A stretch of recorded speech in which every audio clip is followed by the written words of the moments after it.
Vivemos em uma era em que o entretenimento está ao alcance de todos, em todos os momentos. Com a TV, as mídias sociais e plataformas de streaming dominando nosso cotidiano, somos bombardeados por uma infinidade de conteúdos, muitos deles cheios de negatividade, escândalos e sensualidade.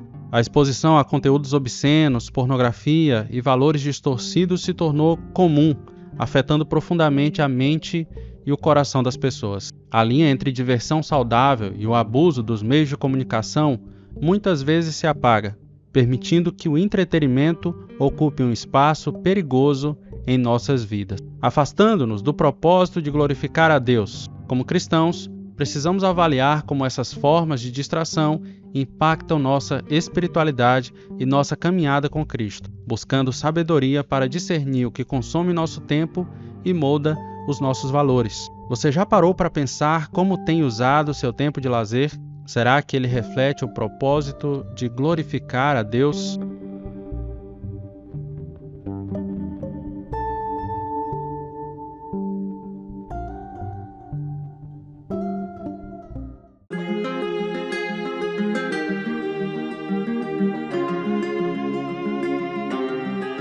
Ao pesquisar sobre esse tema, achei útil consultar uma concordância para ver quais palavras são associadas ao nosso assunto de entretenimento. O que as Escrituras dizem? Qual é o foco delas? Acredito que este seja o caminho mais seguro a seguir e quero compartilhar com você o que eu descobri.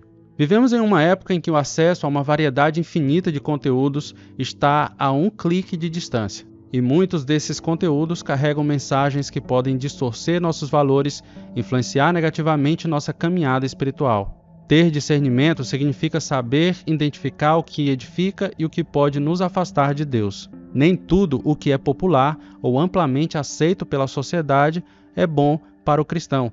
Precisamos avaliar com cuidado o que consumimos, lembrando que nosso propósito é glorificar a Deus em todas as áreas da vida, inclusive nas escolhas de entretenimento. Como você lida com os conteúdos que promovem sensualidade ou valores distorcidos? Você acha que isso afeta a sua caminhada cristã?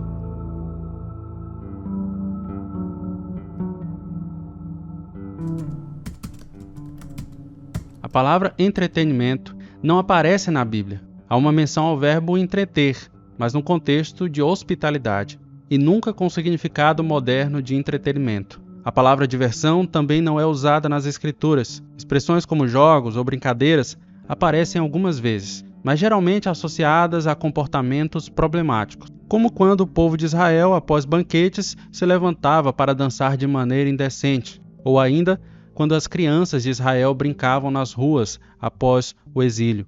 Termos como férias, aposentadoria e esportes também não são encontrados na Bíblia. Em contraste, vemos palavras frequentemente usadas que parecem ser o oposto dessas ideias. Somos chamados a trabalhar com nossas mãos. 6 dias trabalharás e farás toda a tua obra. O trabalho é um chamado divino.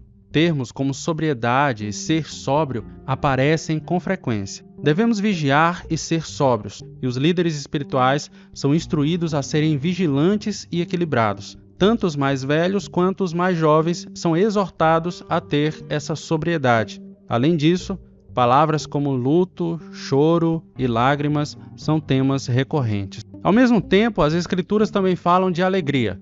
O Filho de Deus deve se alegrar sempre, encontrando sua alegria no Senhor. Existe um espaço para o entretenimento na vida do cristão reformado? Se não, por que não? Se sim, qual é o lugar e a medida desse espaço? Acreditamos que o entretenimento pode ser um lugar legítimo na vida do cristão. O Filho de Deus pode relaxar, desfrutar de férias ocasionais, divertir-se e apreciar os bons presentes que Deus lhe deu, assim como a sua família. Paulo, em sua carta a Timóteo, escreve: toda criatura de Deus é boa e nada deve ser recusado, se for recebido com ações de graça, porque é santificado pela palavra de Deus e pela oração. Esse texto é fundamental para evitar uma abordagem legalista e excessivamente restrita da vida cristã, lembrando-nos que podemos desfrutar das coisas criadas por Deus, desde que com 2 orientações claras. Primeiro, a palavra de Deus nos ensina como utilizar esses presentes. E segundo, pela oração, esses dons são santificados para nós. Portanto, devemos usar o que o mundo oferece, mas sem abusar dessas coisas. O entretenimento que você consome está te aproximando ou afastando de Deus? Ele serve a um propósito maior na sua vida? Outro verso relevante é 1 Coríntios capítulo 10, versículo 31. Portanto, quer comais ou bebais ou façais qualquer outra coisa, fazei tudo para a glória de Deus. Isso mostra que o entretenimento não deve ser um fim em si mesmo. Ele não pode ser separado do nosso chamado para glorificar a Deus em todos os momentos. O entretenimento não é inerentemente bom por si só, mas serve como um meio para um propósito maior. Atividades como recreação e exercícios podem ser úteis para melhorar a saúde. Férias e esportes podem ser meios de relaxar e renovar nossas energias para servir melhor a Deus. No entanto, quando o entretenimento vai além disso, tornando-se o foco central, ou quando nossos hobbies e esportes começam a nos consumir, estamos abusando dos dons de Deus. Devemos ter cuidado para evitar condenações generalizadas e legalistas. Não existe um versículo na Bíblia que nos diga diretamente se podemos, como cristãos, jogar damas, assistir a uma apresentação, ver um jogo de futebol ou jogar GTA no Xbox ou no PlayStation. A lei de Moisés, os profetas, os salmos ou o Novo Testamento não aborda os perigos específicos das formas de entretenimento que enfrentamos no século XXI. Nem Moisés, nem Jesus mencionaram algo como Pokémon Go.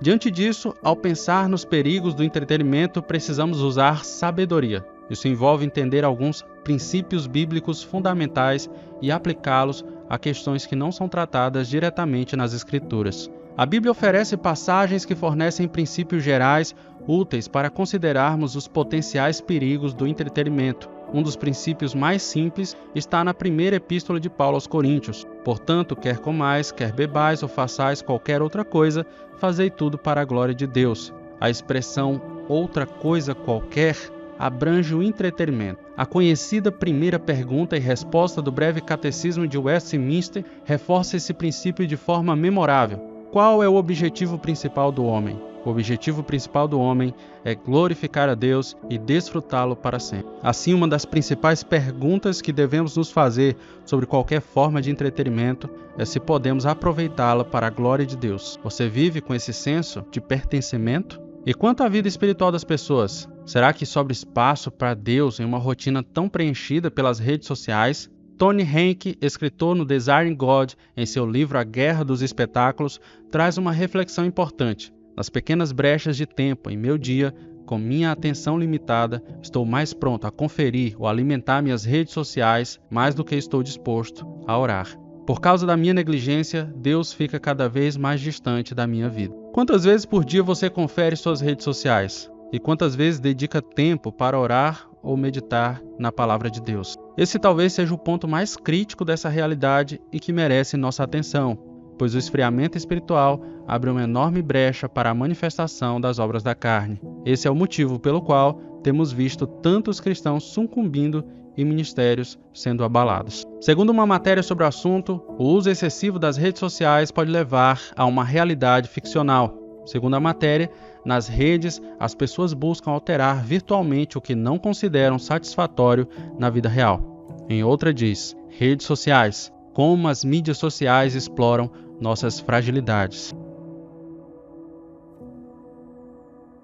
Diante de tudo que foi discutido, fica claro que o entretenimento por si só não é algo negativo, mas requer um uso cuidadoso e discernido. Como cristãos, somos chamados a avaliar o impacto das mídias, redes sociais e formas de lazer em nossa vida espiritual, sempre lembrando que nosso propósito é glorificar a Deus em tudo o que nós fazemos. Ao permitirmos que o entretenimento se torne um fim em si mesmo, corremos o risco de negligenciar nossa devoção e abrir brechas para comportamentos e influências prejudiciais. A chave está em manter um equilíbrio saudável, onde o entretenimento não substitua o tempo com Deus. Será que sua agenda está tão ocupada com redes sociais e entretenimento que sobra pouco tempo para Deus?